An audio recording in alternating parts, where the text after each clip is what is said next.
Hello everyone. In this video we will see that how we can add any new field which is not predefined or pre-existing in the add new account template. So to add a new custom field, go to the configurations. Under configuration, go to the custom section.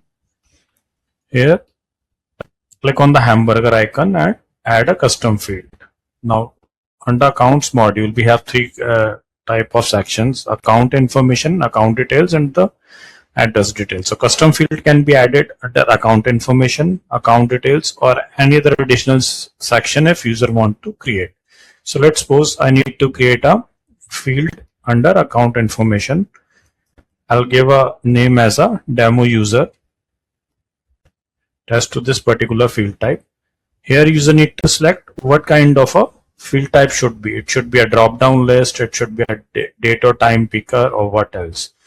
Let's suppose I take it as a drop down list.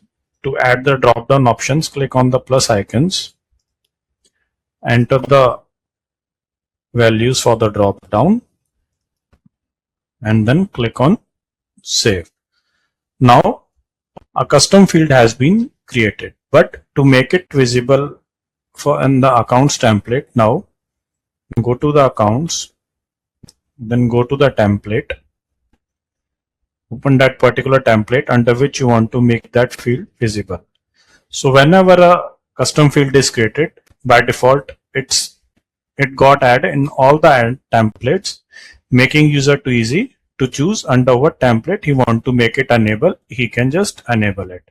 So I'll search here for demo user, and here under account information I can see I'll enable it from the form and then click on save. So now I'll just go to the accounts module, refresh the web page, action, click on new, and here I can see the demo user test field which I have just created. Thank you.